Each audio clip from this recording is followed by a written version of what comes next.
Sitting here waiting for this thing to load, and I sat and watched into that Cruces Divided documentary thing that they had.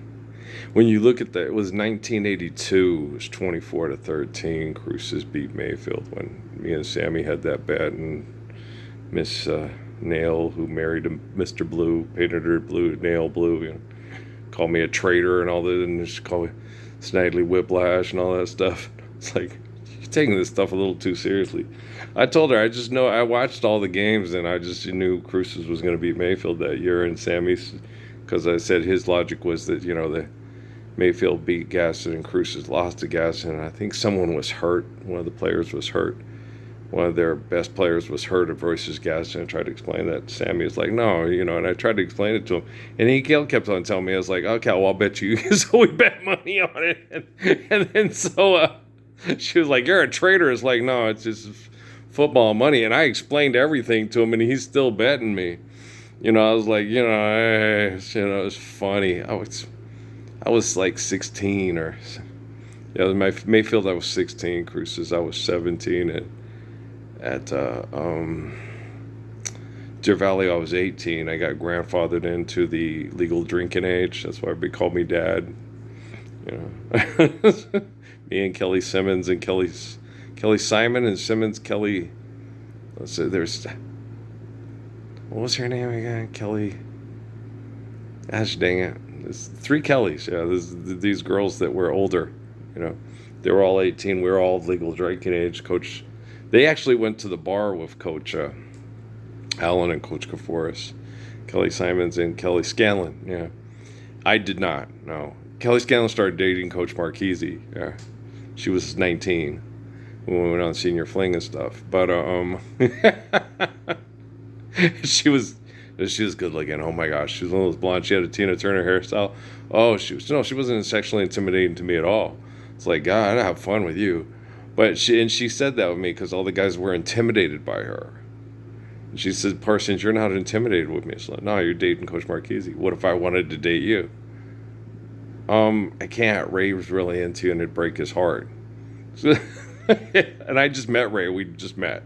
But he was totally strung out with her, and she hit on me, and I couldn't do it because Ray, it would hurt Ray too much. Of course, she took me out there to at the Beach Boys, and became the legend of Disneyland dancing. You were out there dancing, had everybody going. I didn't remember they put me on. I was on. They gave us no-dos. You know what no-dos is? Like caffeine and bunches. They kept putting Cokes in my hands. Stay awake. Don't fall asleep. And my eyes were doing this. I was moving. And then Kelly grabbed me and goes, come on, Earl, because she'd see me at the high school dances. Come out and dance with me. So I went out there and we started dancing. And, you stole the show. I was like, I did. And Ray was kind of upset with me. You danced with Kelly all night long. I don't even remember. I remember moving, and I remember the Beach Boys being there. But that's about all I remember because I was so amped up on no-dos and Coke, which I usually don't drink. I don't like Coke, but they were doing it to keep me awake. We'd been awake for like 2 days straight or something, and I was exhausted. But apparently I was still a good dancer, right? Yeah, I was with the Beach Boys. I don't know if Brian Wilson was there, but it was the Kokomo thing, I think. I don't remember. I don't recall. Guys, I was out of it. I was really, but it was the Beach Boys were performing, and I was dancing. It was 1984. I think so.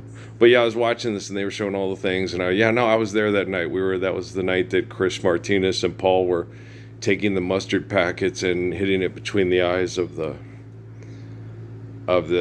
couples making out behind the bleachers. And guys were chasing us around the whole game trying to beat us up. So I didn't really get to watch the game as well as I wanted to.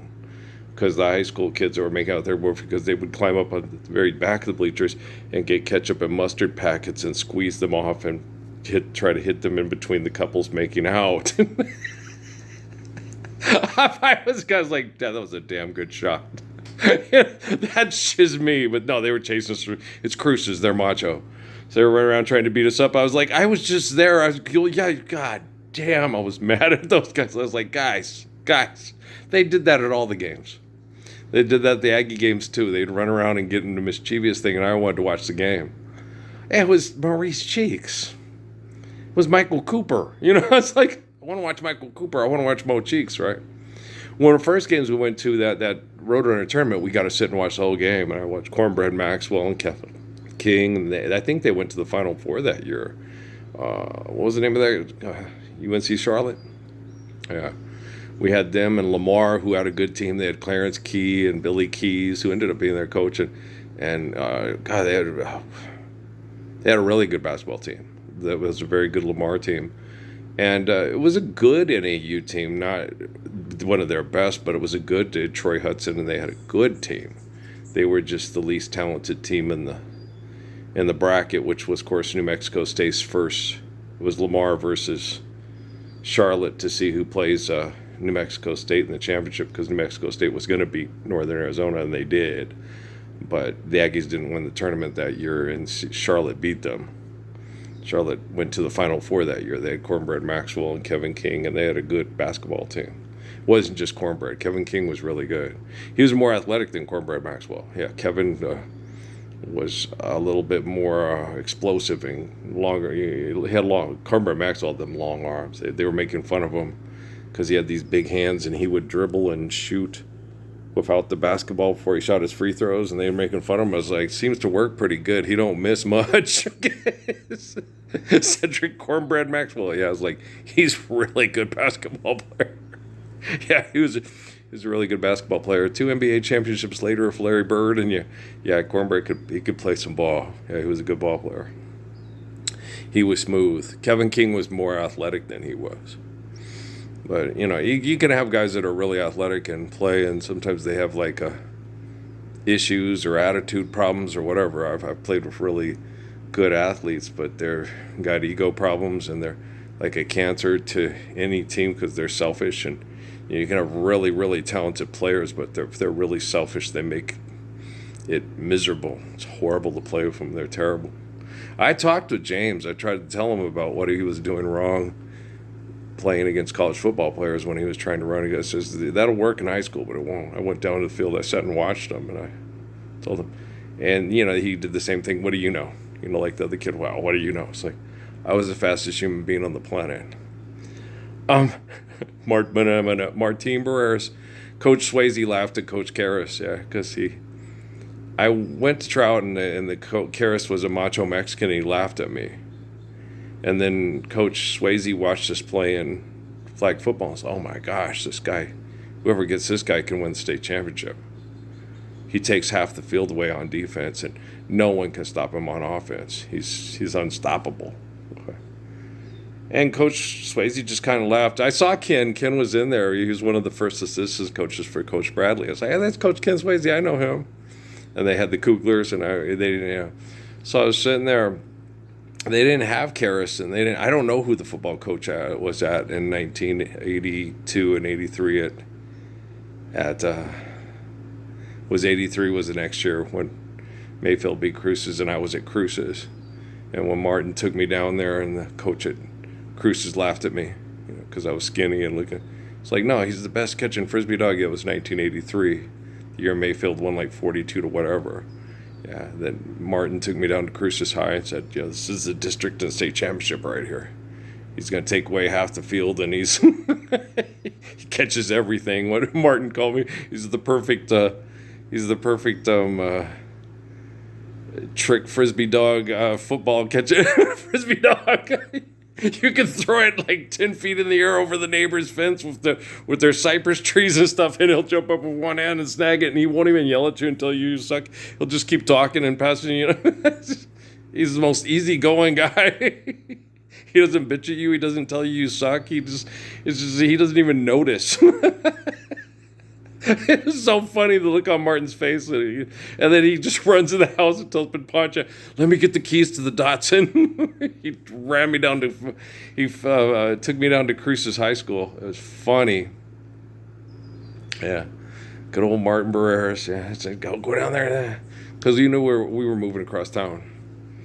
We got a house. We had a house down by Apodaca Park, and the lease was up, and then we got the one down there. Over not far from, the one where the sheriff's deputy department Ku Klux Klanners were going to pick me up, and I sat there and told them I'll be at the corner of this and that. Larry Morgan, the Morgans. Larry Morgan and David Morgan. Yeah, me and the Morgans were good friends. They were good, yeah, good people, the Morgans. And because I remember Skibiak talking all that shit about David Morgan's all beach muscles. Like, I don't know, but Dave just sit there and laugh at Skibiak. He used to laugh at Skibiak and tell him, if I, I like going to school and I like flirting with girls, but if I wanted to go to spring ride, kick your ass anytime I wanted, was basically David Morgan's attitude with Skibiak. And I was like, David was a little guy, but he was all muscle. And he didn't have short marriage syndrome like Skibiak did. He was very laid back and didn't want, no, he's a lot like me. The thing, you scared of Mike Tyson? No, I just don't want to have to kill Mike Tyson because he's got no common sense and is told what to do by pervert geek scientists because they know how to push his buttons. They the pussycat dolls, right? So you like, they told me that at Fort Huachuca. We can't give them do nothing they don't want to do. We can program like they program. They know what turns you on, and they know how to get you to fight each other. And they know how to get you to buy their clothes. They know how to get you to buy their booze, their drugs, pay their prostitutes, how much you're going to pay their prostitutes, how much you like to gamble, where you like to gamble, what you like to gamble with. They know everything about you. Well, because they've trained your mind into trapping the soul in your mind the same way they do theirs with their ego problems. Your ego problems, their ego problems, it's symbiotic, right? So, I was sitting there watching that and all these timelines when they showed the stuff. Me and Amy lived here in 2002 to 3, kind of when before Amy was conceived in Phoenix. And then we had to get because Steffi went and lied to the courts to get money off the state.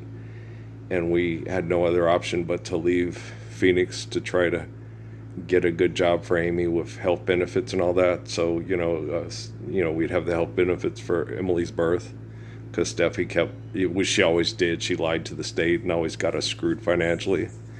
Yeah, she was horrible at that. Steffi has a 40 acres and a mule mentality. She's owed something. It's not her fault that her great grandma couldn't outrun the master, the kind of shit, And she always has, she probably still has that. I don't know if you'll ever be able to take that out of her. It's part of her biological and psychological conditioning, and we can't get them to do nothing they don't want to do, and we can program them like we program in a video game.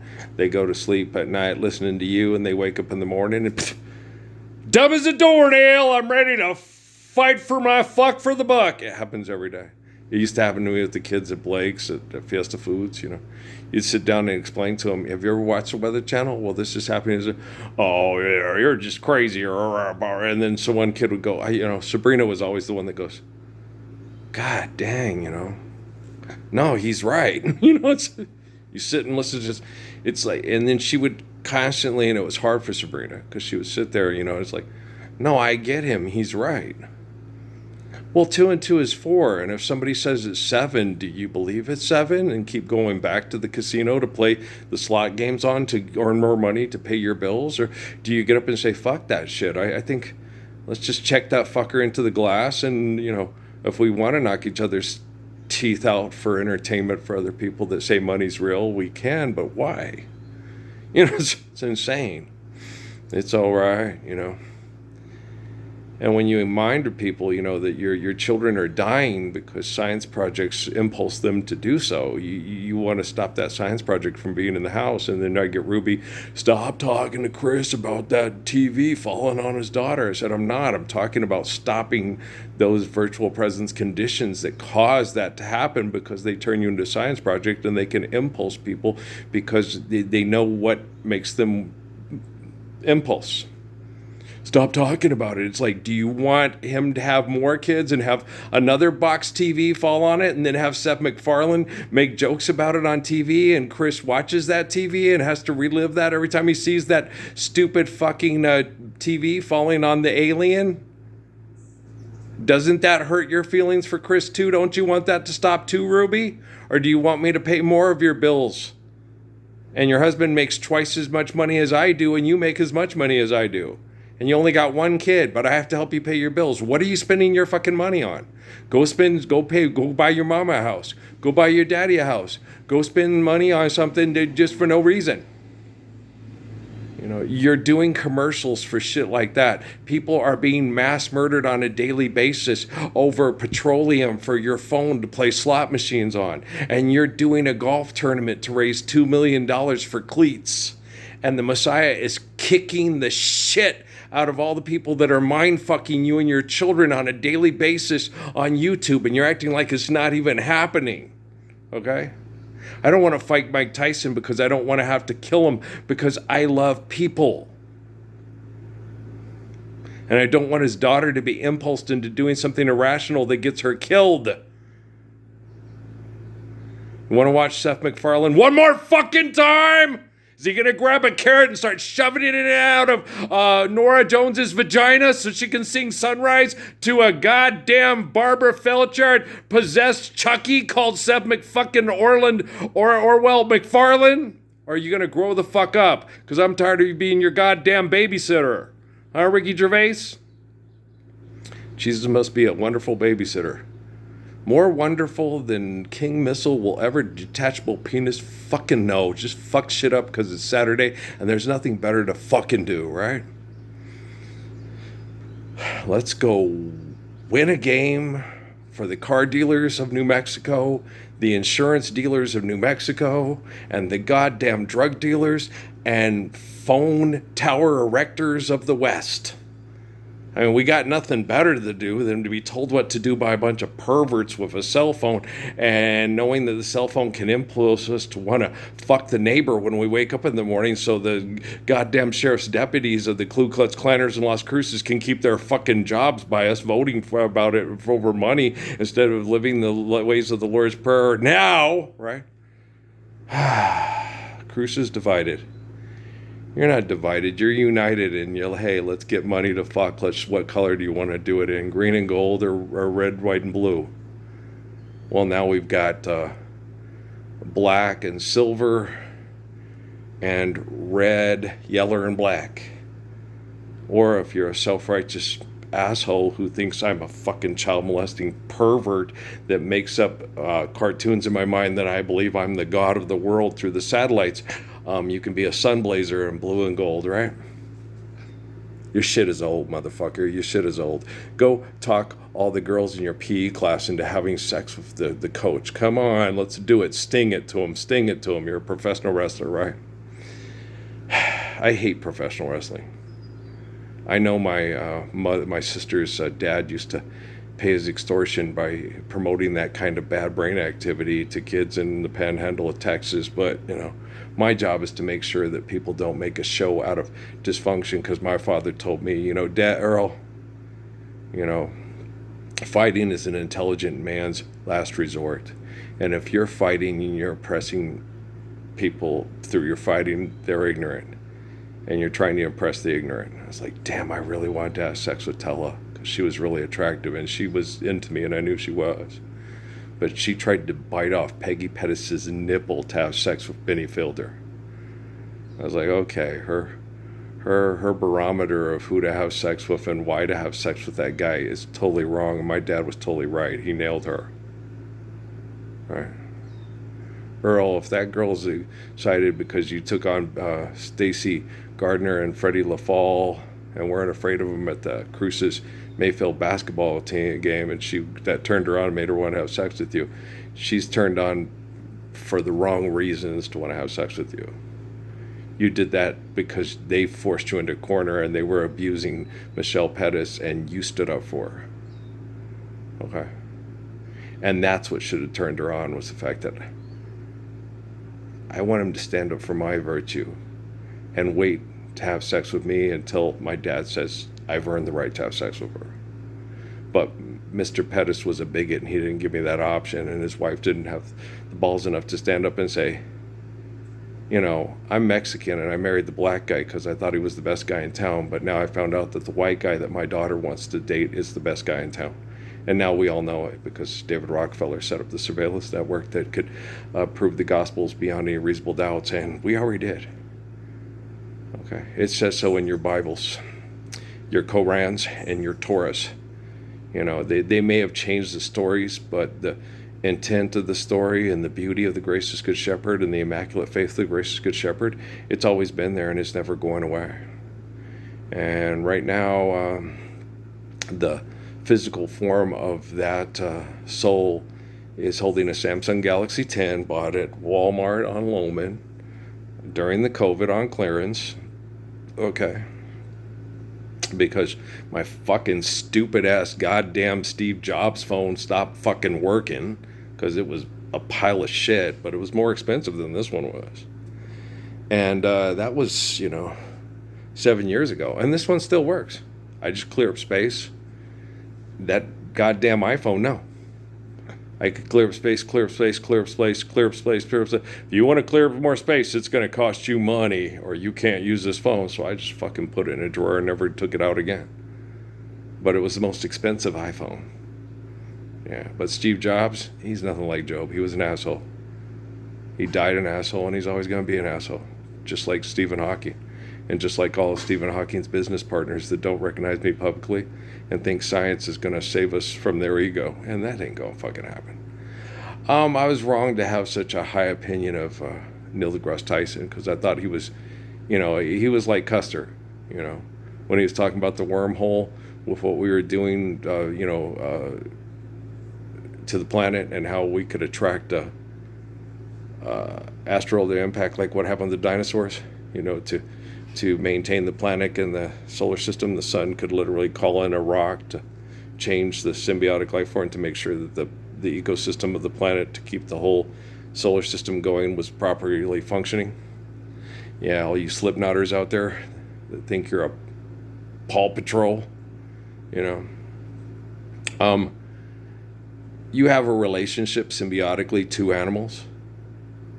Okay, but if you see yourself more as the animal tied to this planet and that you rule this planet through your violent sexual behaviors, then you probably act like that rooster and you need a fox to come along and say, he ain't listening. You go ahead and do what you got to do. I need to get some sleep. Everybody knows Earl needs to be healthy. And we have pain is a gift, like death is a gift. We have it for a reason. If you didn't die, you would keep fighting and fucking until you destroyed the planet because that's just the way you fuckers are. And if you didn't have pain, you wouldn't have sense enough to sit down, take a breath, and realize what's important. And that's loving your wives and children and loving your neighbors' wives and children because, surely if I was my daughter, I'd choose Othello too, right? So I wonder what Michelle's doing now. I wonder how she's doing. Old Peanut is what her aunt called her because she said she had a little peanut head like my Steffi. She was adorable. Her smile lit up the room. Peggy was, I felt bad dating Peggy, as Peggy asked me to be her boyfriend, and I said, sure, because her and Michelle did not have a close relationship at all. So I wasn't causing any, I wasn't destroying a friendship by dating Peggy, and I liked Peggy. And Peggy was, a sweetheart to me, and she was nice, and she protected people that were bullied too, like Rhonda and Michelle did.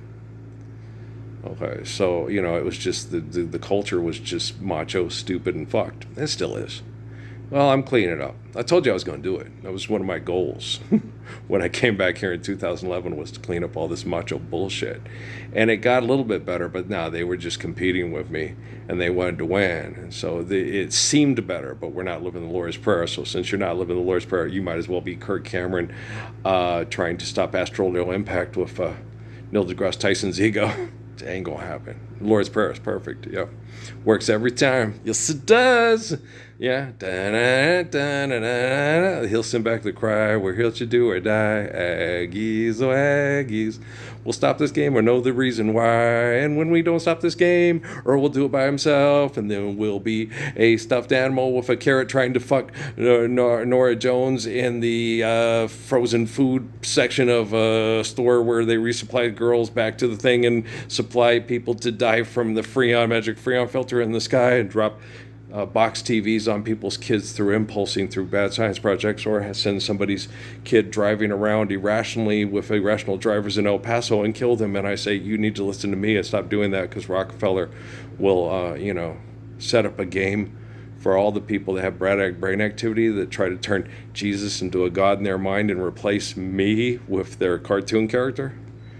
And if Joel don't want to hear that, too damn bad. That's what's that's what's happening. That's what's gonna happen. I ain't Vicky fucking Valancourt, and you ain't the Water Boy.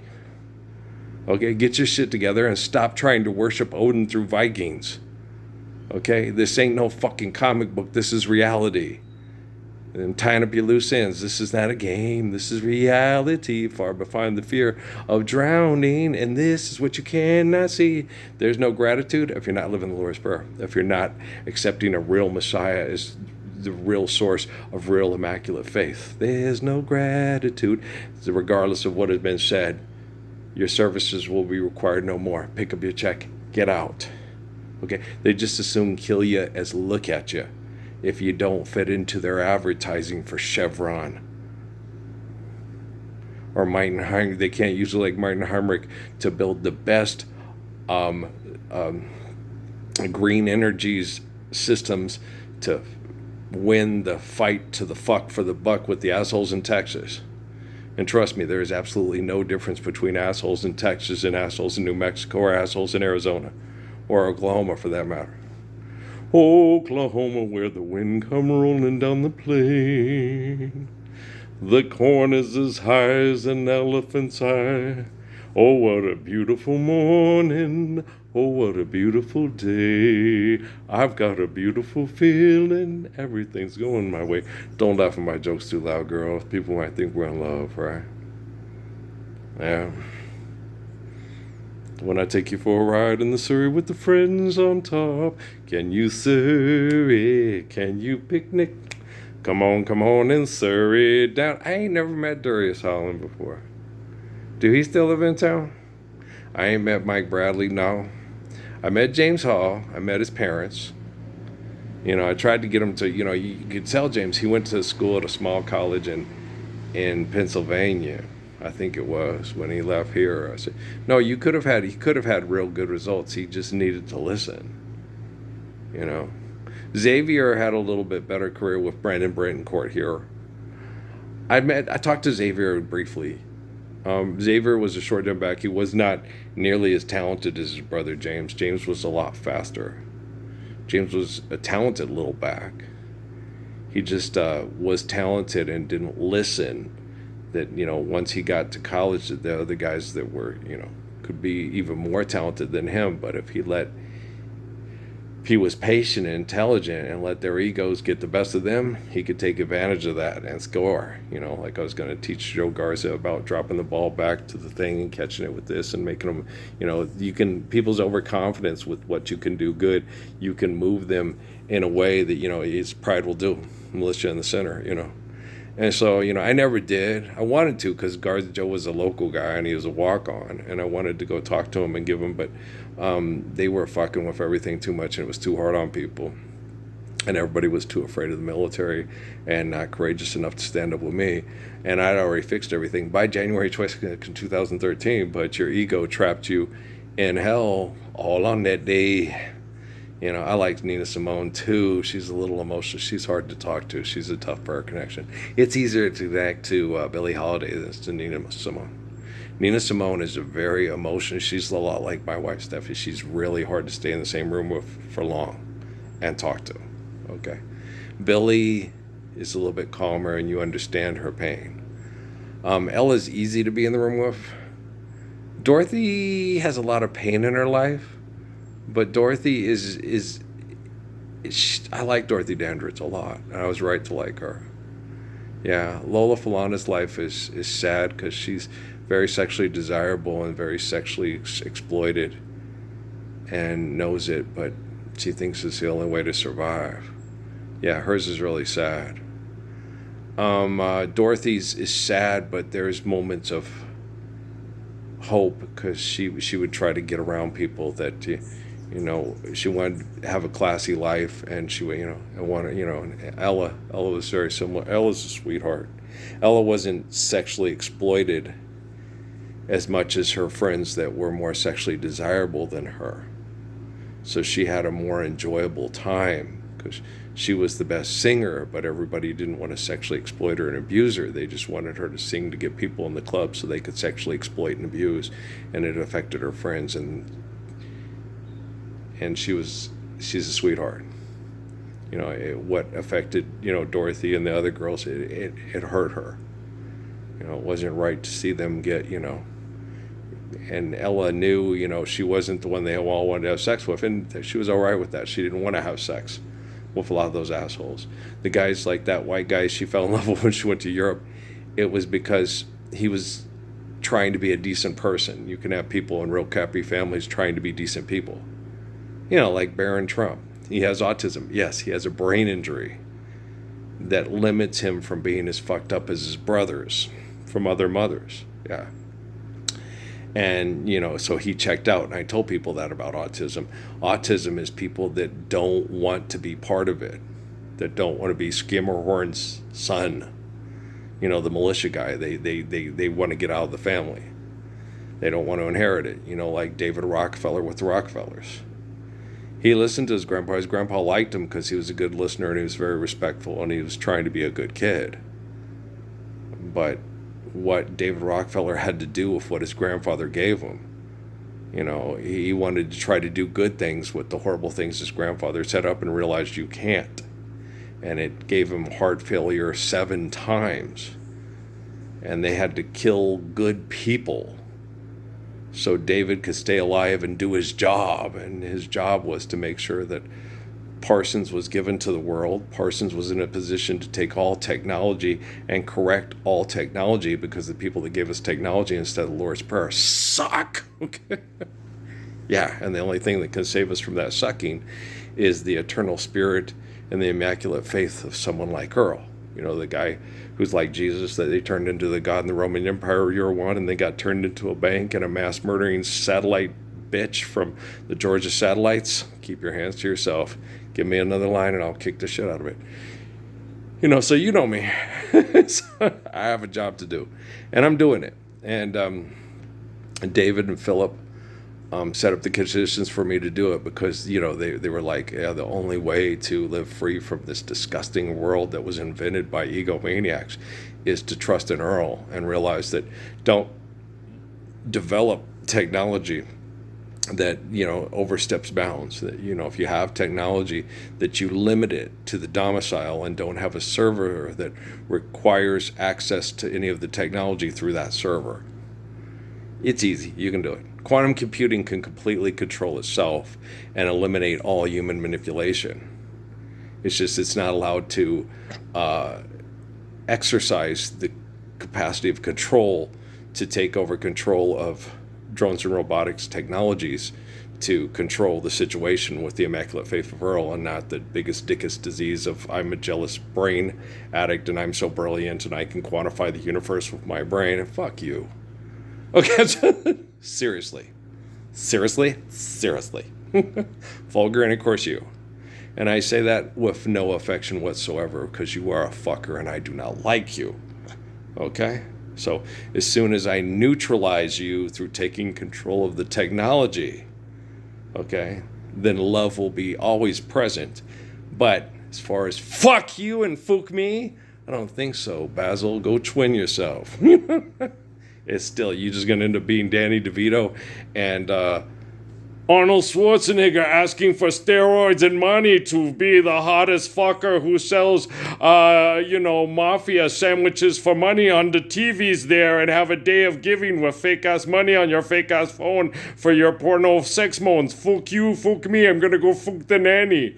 Okay, and then fix all the potholes in the fucking street there. Okay?